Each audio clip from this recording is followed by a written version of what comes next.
it's partially demonstrated by a source text that's identified in Principle 7. And this was the Buddhist Declaration on Climate Change. So that was one source that was given in relation to Principle 7, which is on the processes of growth, transformation, return, and repentance as fundamental to human existence and the person's relation to creation. So we were just wondering, you know, is this a source text, or is it a sort of is it an example of what could happen in light of the principles kind of being formed? Is it a kind of next step? So does the source text framework does this fit in that framework? You know, and maybe a little bit about why that was chosen as a source text. So yeah. I'll just go first and then say that specifically the first question, absolutely. We're very much a text-focused tradition. There are different eras of that text. You know, there's some ancient, and then there's some more contemporary, you would say medieval texts that are very prominent for different Hindu traditions, and then some contemporary text or interpretations or commentaries by current teachers. But it's very much based, as the question was there, based on the text. For instance, in the Bhagavad Gita, Krishna explains that the entire universe is coming from me. It's my property, and everyone should see it in that way. So that blends right into an understanding of being environmentally sensitive, concerned about the climate crisis because of that, just as a quick introduction. There are texts in the Hadith especially, which prohibit Muslims from poisoning water wells or doing something like that, which would affect the drinking water, and we're prohibited from burning trees, or destroying trees just like that for no reason.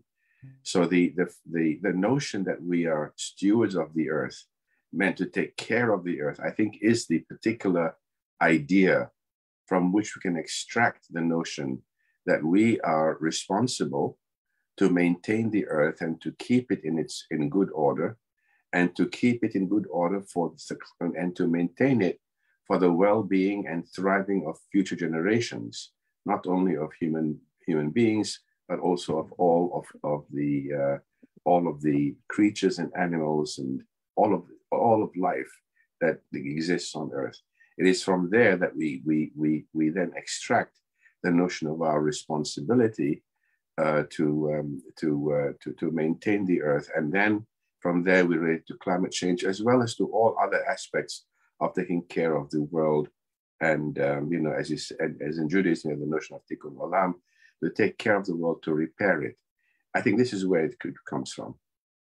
So every word that you've just said, Feisal, will make sense in the Jewish tradition as well. And indeed, Zahava, you said this is a Jewish paradigm where the textual sources they're taken from the Bible, they're discussed in the Talmud, they're refined by subsequent reinterpretation. So the sources may be textual and biblical, but it's the ongoing process of debate and application, which is also so interesting in the area of climate change. One thing I find very interesting is it's really the book of Deuteronomy, chapter 11, which comes into the Jewish liturgy daily, morning and evening, as the second paragraph of the Jewish central meditation, the Shema, which indicates that drought will be an instrument of divine punishment, and plentiful and appropriate rainfall, divine reward. And this kind of theological sense of sort of crime and punishment, goodness and reward, feels, first of all, morally difficult, and secondly, superseded by science. So we don't believe that drought is caused directly by God's interference with human affairs. And for a long time, one kind of dismissed that idea. But it's coming back in a different form now, when we think that indeed our climate is affected by our ethics and the way our consumer culture has functioned, the way we've sort of taken from some countries as the richer north of the world is producing drought elsewhere. It's not exactly rewarding the people who, it's not exactly punishing the people who did the harm. In many respects, it's punishing precisely the people who didn't do the harm.